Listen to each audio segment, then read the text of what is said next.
Herkese iyi akşamlar arkadaşlar. Welcome everyone. Hoş geldiniz. Dersimiz başlıyor. Our lesson is starting. İyi akşamlar.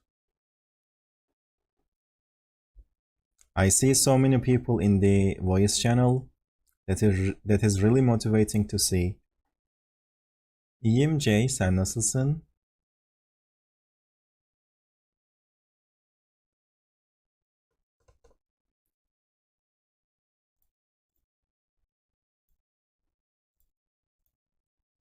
Okay, that's a cute cat by the way, Swakkex. Hoş geldin.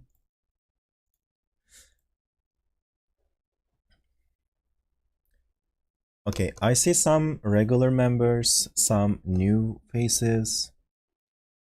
So for the new members, I will try to keep things very beginner friendly. I will try to explain everything, assuming you don't know how things work. If you're a regular or if you are an advanced speaker, you can still hang around, chat in the text or thread channel, and you can help others by answering their questions. So first, we will start with watching the stream. Currently, right now, there is a stream happening. You can watch it by clicking on the live button on my name in the voice channel. Let me see how many people are watching it. See, there's like 17 people. 5 are missing. Go to the lesson voice channel, hover over my name or click on my name, and then join the stream. After that, assuming you are in the stream, I will show you how to see the text or the chat. You go to the lessons text channel, and then there is a thread created for this lesson, like grammar tips for beginners. Click on the message. There's a new sidebar. You can also make it, you can also see it in open full view.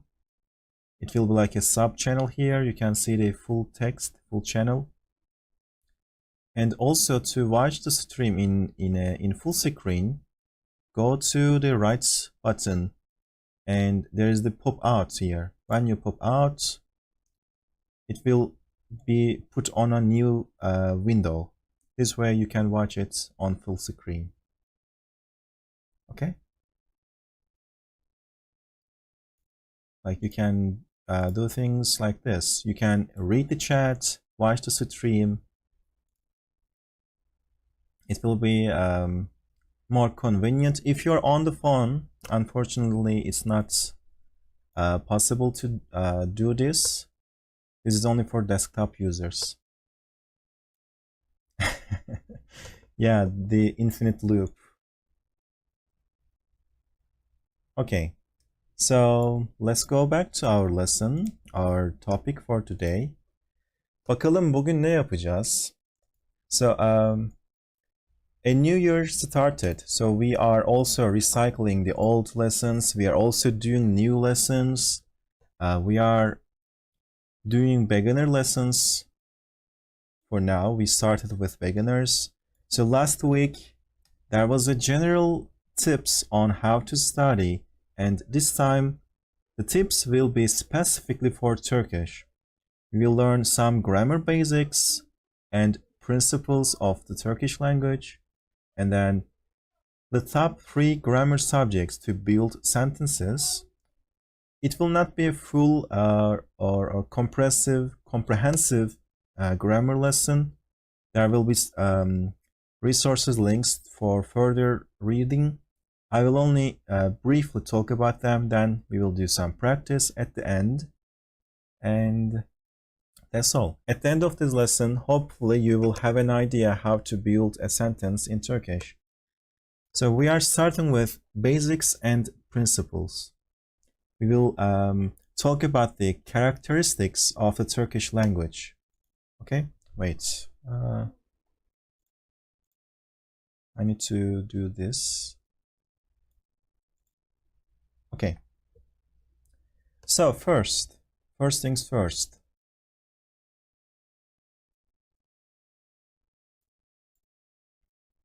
Right. Okay. Just doing things, setting things in the background. Okay, I'm good to go. So yes, the first thing is this term. I'm not sure if I can pronounce it correctly, but it is agglutination. And I think agglutination in Latin means glue together. So agglutination is gluing things together, like gluing suffixes. And what is a suffix? A suffix is basically a little attachment, little ending we put on words. Like comparing Turkish to English, in English you add new words to the sentence to make a full sentence, like to convey new meanings. In Turkish, we don't always add new words. We mostly add new suffixes.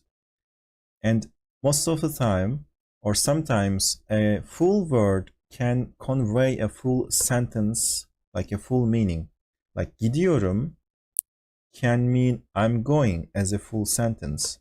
All of these I am going, like the tense, the person, all of these are conveyed in Turkish, and they're all glued together. They are attached together.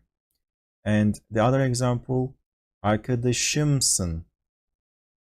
So again, I see a bunch of suffixes here. There's also the stem, the root of the word, like arkadaş, which means friend. And then I say arkadaşım, my friend. And then I say sın. This sın indicates the subject of the sentence, like my friend, and who is my friend? You are my friend. You are, sen, arkadaşım, my friend. You are my friend. I already had these two examples. I will be doing a few more, maybe longer examples like this. Also, if you have an idea, you can also type it in the chat if you want to share with others. For example, if I say hastalıklarımızdan, there are again a bunch of suffixes. As you can see, at this time it's not a full sentence. Maybe I should change this part. I should just change this to, I don't know, Turkish or agglutination. So I have this hastalıklarımızdan. So the root is hasta. We are starting with hasta, then I see lık suffix, which is something, we put it on words to make new words. So like hasta is like a patient or a sick person. Like when you are sick, you say hastayım. Hastalık is like sickness. So this lık suffix is something like ness ending in English. And then hastalıkları or hastalıklar, plural, like sicknesses, or in a better form, like diseases. Okay, hastalık can also mean disease, and lar, diseases, like many diseases. And then I have ımız. So this ımız indicates the diseases or the sicknesses belong to us. That it is our sicknesses. And then dan. Dan suffix can be like from or because of. I will go with because of our diseases. Like something bad happens because of our diseases. Hastalıklarımızdan kötü bir şey oldu. Okay? I see your examples. Çocukluğumdakilerden. Yes, çocukluk. I will also write it. Çocukluk or çocukluğumdakilerden. So çocuk means a child, a kid. And then there's the luk suffix, which is like hood in English, childhood. çocukluk. And then I have like my childhood. And I have da, in my childhood. I have ki. Ki is like a locative, or like the ones in my childhood. And then ler, the ones in my childhood. Then is comparative ending. It could function as the comparative. So yes, then those from my childhood. I will say then those in my childhood. Like you are talking about things in your childhood, like cell phones. Cell phones in my childhood. Cell phones from my childhood. Yeah, from also works. Denemeseydik. Yeah, you can have a lot of other examples. Two more examples are enough for now. So the point here is, it is possible to glue so many suffixes together. I'm sure you have seen the famous examples, famous memes, like the Avrupalılaştıramadıklarımızdan mısınız, or that one, muvaffakiyetsizleştir, blah, blah, that one. I can't really say it. I don't say it. I won't say it. I kind of hate it at this point, because we don't really say it in daily life. It just scares people for nothing. No, I won't say it. I did it on purpose, like blah blah blah. In daily life, no one will say more than like 3 or 4 suffixes. It won't go beyond that. Okay. All right. So yeah, that's the most basic point with the Turkish basics. You should remember that we attach words to introduce new meanings to the sentence instead of having full words. And next part, alphabet. So in Turkish we have 29 letters. We don't have Q, we don't have X, or we don't have the W. We call it W. And we don't have the other special characters. And we also have 8 vowels, like 4 of them are hard and 4 of them are soft. The hard and soft, by the way, are technically back and front vowels. If you are into phonetics, if you are into the international phonetics alphabets, you can look them up with that terms. And there are also these consonants. It is important to know the type of the vowels and consonants, because they will be used later to determine the suffixes. We will have some more characteristics, like the vowel harmony, the consonant mutation. Knowing the type of the vowels or consonants will be important. That's why I wanted to include it here. And next part, these are just the sounds of the letters. I will not be reading them. And after the lesson, you can go to these links to hear how they are pronounced. I mean, you can always just Google or search on YouTube like the Turkish alphabet, then you can hear the sounds. These letters in yellow show how they are pronounced in English, like B, like baker, so it's B. Yes, exactly. There are million videos on YouTube going over this, paying a bit too much attention to alphabets, and honestly other vowel harmony and other stuff is not productive in my opinion. So I will not be reading them. You can do your own search later after the lesson. First, let's talk about the vowel harmony. This is only the very short introduction. Like, what is a vowel harmony? Why we need it?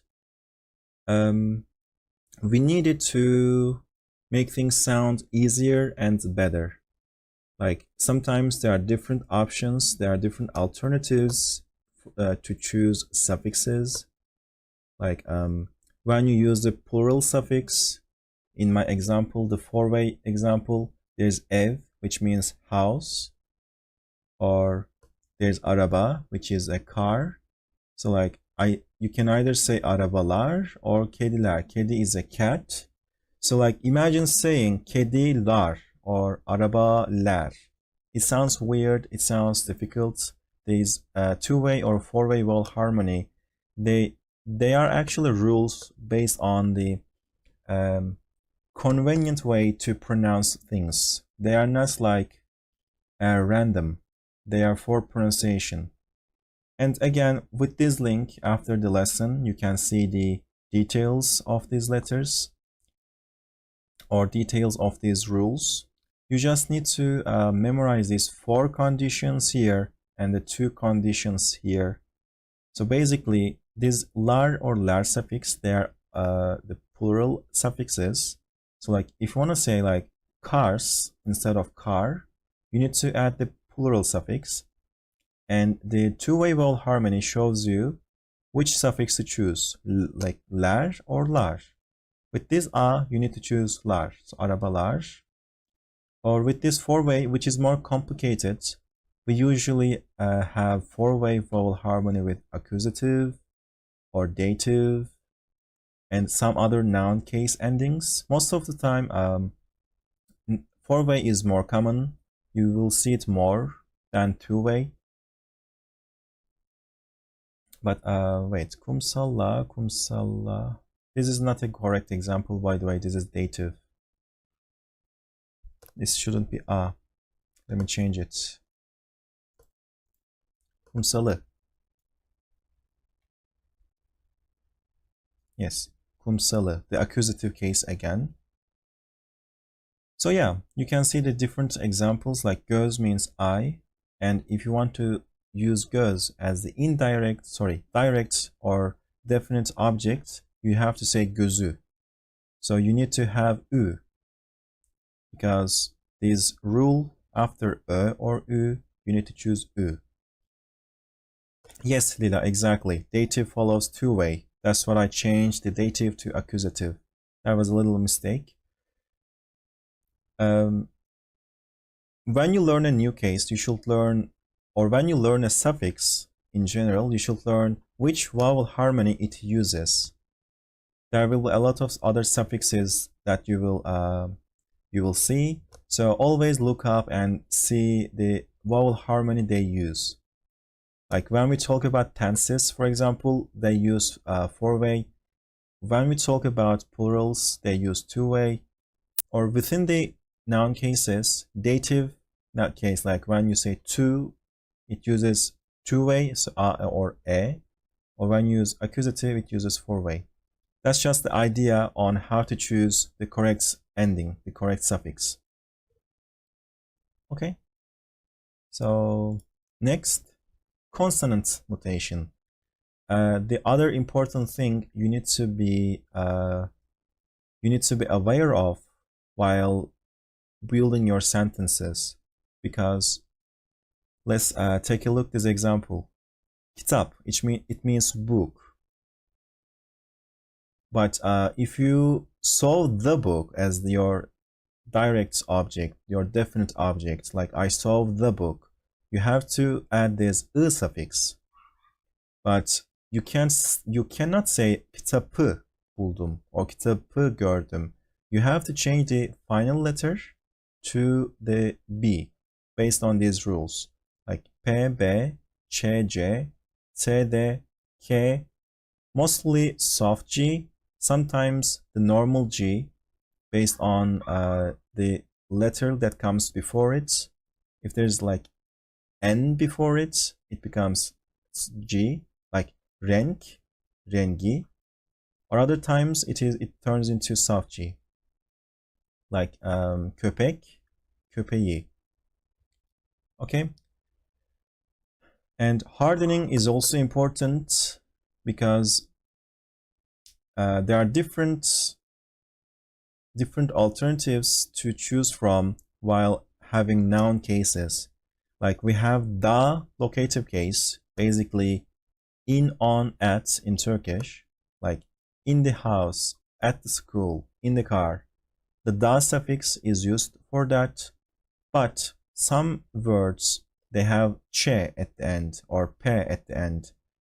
When that happens, you can no longer say da, you have to say ta, ach, ta, or j is like saying er in English, like YouTube, YouTuber, or to sell, like selling, seller, or fish, fisher. We have this similar suffix, kitapçı, like bookseller, booker, if that makes sense. But you can't say j, you have to say kitapçı. Okay? And of course, there are exceptions to that. Sometimes, mostly with loan words, mostly with words from different languages. You can go to this link and see the exceptions of these softening and hardening. And finally, buffering. Buffering is basically inserting a letter between two vowels or vowels between third person singular possessive. Like when you say his or her, that's what it means. And it is like so you insert the s to separate it. Or you can go to a car, like I'm going to the car. Then you have to say a to indicate your direction. But you cannot say araba. There cannot be two a's together. You have to separate the two a's with a y letter. Most of the time, the y letter is used with noun cases like accusative, dative, and other times the s is used with the possessives. There's also n. It is used after the possessives. So this is kind of confusing. That's what I added colors. So like first you use the possessive here, and after the possessive, if you have to use a suffix that starts with a vowel here, and then you use n, like first arabası, until here it is arabası, and then there's one more a, so this n comes in here, arabasına, to his car, to her car. Okay, that's kind of the difference between buffers. Y is the most common. With possessives, you use n, you use s. After possessives, you use n. I think that will be the most simple way to put it. Okay, I see some people typing. If there are any comments or questions, I can answer.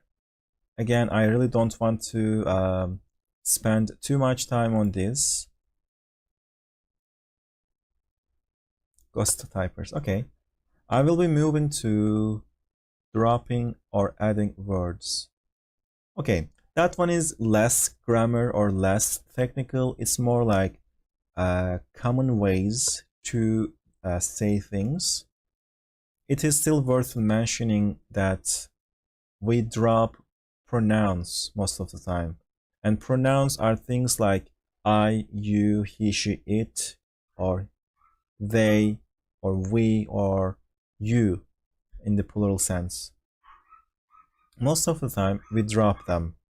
Like we get rid of ben and say gidiyorum.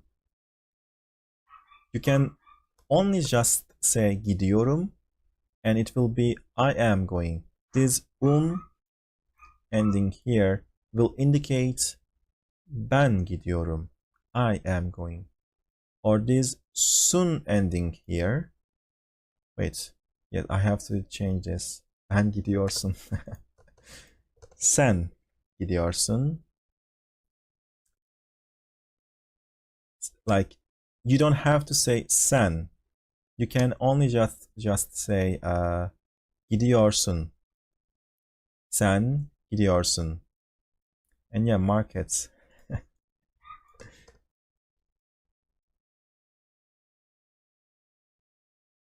And should, exactly. Sen geldin. This time there's only n suffix here. Again, it indicates you came. Like I want to write an example here. Like if I came with the gelmek, ben geldim, and simply geldim. This here, geldim. It is for ben.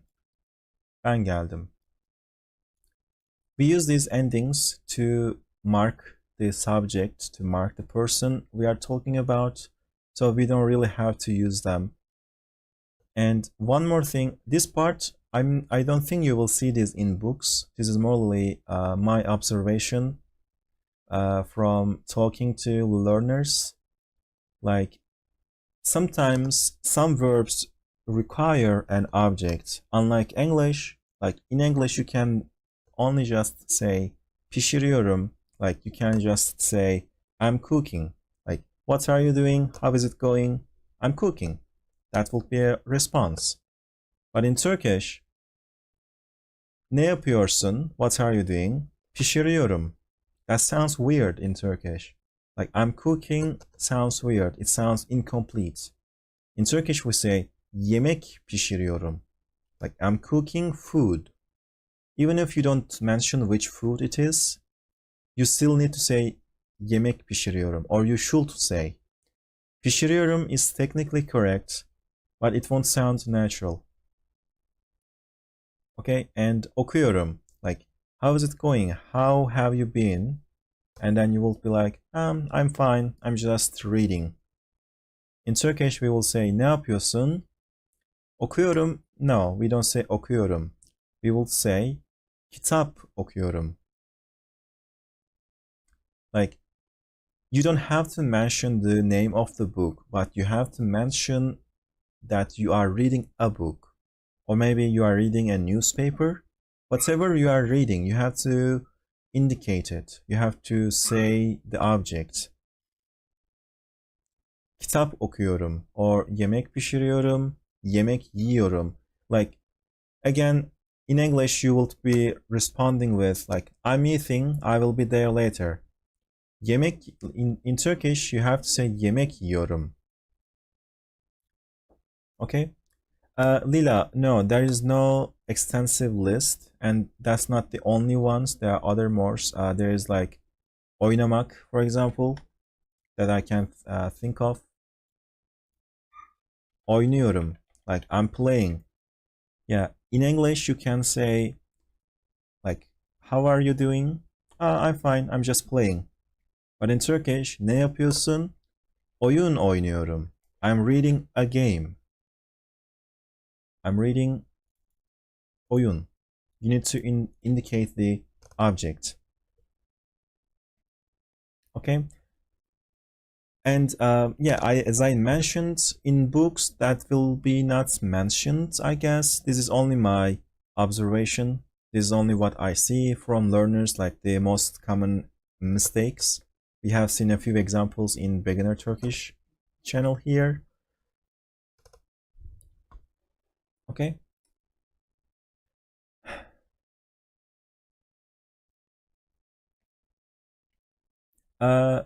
Oynuyorum. It could be messing around, but maybe that's why you need to mention it. Oynuyorum could mean messing around, playing with someone's heart, playing with someone's mind. But oyun oynuyorum because you mentioned oyun. So I'm playing a game. So the point here is some verbs, they require objects. Unlike English, unlike saying I'm cooking, I'm reading, you have to say I'm cooking food, I'm reading a book. Just keep that in mind. Again, there's no list. Maybe we can make one, but there will always be other examples we can't think of. You will mostly see this by like trial and error. You will encounter other examples. You will you need to do a lot of practice. You need to use a lot of verbs. And when you encounter one verb where you can't use it alone, then you can add it to your list. Okay, next thing, not last, there are a few more. Next thing is dropping and adding these articles. This is also one of the confusing subjects for both English learners who English speakers who learn Turkish and Turkish speakers who learn English. We don't have these or the in Turkish. So when we learn English, we can't always easily grasp the idea. We sometimes forget using it. And comparing like to the, maybe we can have bir like but we don't have the at all. We have suffixes that do the job instead. So like you can say kitap okuyorum. I'm reading a book. In Turkish, you don't have to say it. In English, you have to say it, but in Turkish, you don't have to say it. Kitap okuyorum. Film izliyorum. I'm watching a movie. Or I'm watching movie, as we say in Turkish. Like if you are talking to a Turkish speaker in English, you will see this common mistake. They will say, I'm watching movie, I'm reading book, I'm playing game, I'm drawing picture. They will forget or miss this saying or the, depending on the context. Okay? And it doesn't mean you always drop it. This is more like optional. Most of the time we drop it, so we don't always need to say it, but it is still possible to say bir. Bir kedi gördüm sanki. You know that famous saying from the cartoon, the Looney Tunes. What was it, the bird's name? Tweety bird, yes. Bir kedi gördüm sanki. So this is also a good example to sanki. So like bir kedi gördüm sanki. So you can use bir in that context. I saw a kitty cat. Yeah. We in Turkish we say bir kedi gördüm sanki. And it is optional. Sometimes you can say it, but most of the time we don't say it. But I like saying but, like I keep saying, explaining something, then there's one more fun fact or one more important thing to remember. It is optional, but sometimes it is not optional because it changes the meaning. Like you can say bir adam geldi, but if you don't say it, adam geldi, then you will be talking about this specific man. The man came. Like the man we talked about earlier, he came. This will mostly happen when the word is at the beginning of the sentence. Like adam geldi or kedi yemek yiyor. The cat is eating food. When it's at the beginning, when it's the subject of the sentence, if you don't use bir before it, it is the. Here I didn't use anything because the subject of this sentence is not kitap. It is ben. There's a hidden ben. Like ben kitap okuyorum. The kitap is the object. That's why it is optional. Using bir or dropping it is optional when it's the object. But when it's the subject, dropping it changes the meaning from a to the. And last thing, I said we don't have the in Turkish. That is correct, but when you learn the accusative case, or in some context, we deliver the same specific object by adding this e suffix or I, u, ü, depending on the vowel harmony. Like film izledim, filmi izledim. Kitap okuyorum, kitabı okuyorum. Or I don't know, yemek yiyorum, yemeği yiyorum. Accusative case can deliver the meaning.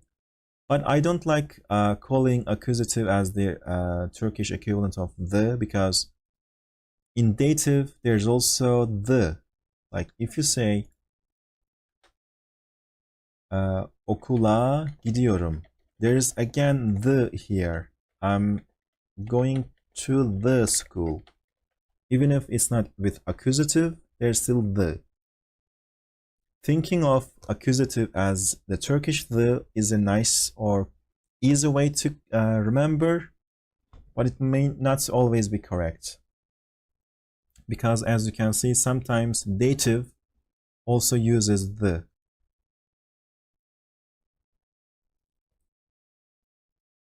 Okay? So if there are no questions, I'll move to the next point. By the way, we are at 5th point. There will be, let me check, 8 points. There's still like 3 more things we will talk about. And then 2 more grammar subjects we will shortly talk about. Then we will do some practice. Okay, next one, no genders. In Turkish, we have no genders, which make things easier and more difficult at the same time. Easier because you don't have to memorize the different options. Like in German, there's der, die, das. Or in French, there's il or elle. But in Turkish, we only have o. You can just chill with Turkish. You don't have to remember the different options. But this can make things a bit confusing because if you say I'm walking with my friend, he is a good guy, okay, or he is good. In English, you indicate the gender, he. But Turkish, arkadaşımla geziyorum, o iyi biri. So is my friend a guy or a girl? I don't know. I don't mention it. This could cause some confusion in real life. Sometimes, like you can say, I have a new boss. He or she is a good person. Yeni bir patronum var. O iyi birisi. Onu sevdim. Yeah, it can cause misunderstandings. Like it is not impossible, so I will mention it. I can see this being a problem between a Turkish couple. Like the guy says, yeni biriyle tanıştım, o iyi biri. Like I met a new person, he or she is a good person. And the girl can feel jealous because she doesn't know about the gender, so she can ask, kız mı erkek mi? Is that person a girl or a guy? So yeah, you might need to answer a few following questions to learn about the gender. And apart from that, we have some different options for different genders with some words. Like I think these are again loan words, like from Arabic or Persian. So like we have kral, which is a king, and then we have kraliçe. Now I'm not sure if there's a female king word in English. Like there's empress, emperor, and empress. Oh, queen, exactly. Yeah, I forgot, of course. Queen. So like king and queen. In English, you replace the word. In Turkish, we add the word, add the suffix. Yeah, I was also thinking about the, wait, I will write it like imperator, and you will see imperatorice, like emperor, empress. You will mostly see them with historical words like this, or in daily life you can see these examples like hemşire. Hemşire is a nurse, Hemşire is like male nurse. You can see some people referring to himself or to other male nurses as hemşire. There's also like host and hostess, like the flight attendant in a plane. Host, male, hostess, female. Sometimes they replace these words with new ones, as in, instead of saying host or hostess, saying like, I don't know, uçak görevlisi, kabin görevlisi, or something else, or like hemşire, or like they replace some words for gender equality, but you may still see these words being used for different genders. Okay, so no genders, but sometimes we have different options. Okay, and next one, the flexible word order. So yeah, that's all. Bugün bu kadardı. Dersimiz bitti. Our lesson is over. Academicians. So I hope you guys learned a few new things. I realize this was mostly the basics, so maybe regulars were familiar with these, but I hope it helped the new people. In the future lessons, not next week, but in the future lessons, we will talk about the details. I mean, we may talk about the details of these noun cases, like we can go out to these links and talk about them, or the tenses. When I give these slides, you can, in your free time, you can read on and prepare yourself for the future lessons.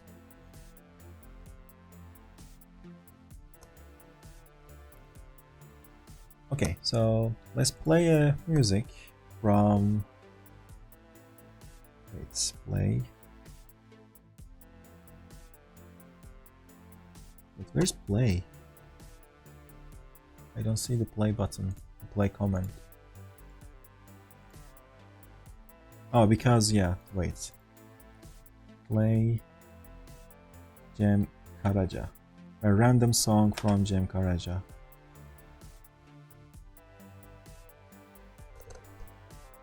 Yes, this is our outro music. Yes.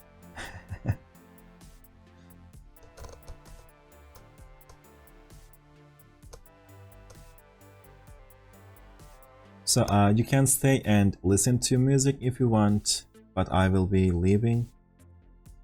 Thank you guys for joining. The volume is loud, okay. Thank you guys for joining. It was very motivating to see so many people. I mean, it is, let me check how long the lesson was. Wow, 1 hour 26, like 1 hour and a half. And there are still so many people. That's great.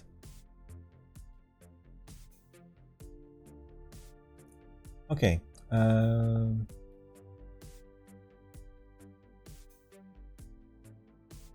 Tomorrow there will be lesson mostly about the vowel harmony, consonant mutation, and maybe noun case and tense suffixes, and building a sentence or translations like this.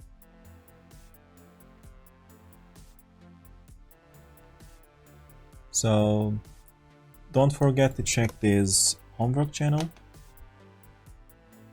And that's it. Geldiğiniz için teşekkürler. Kendinize iyi bakın. Haftaya görüşürüz.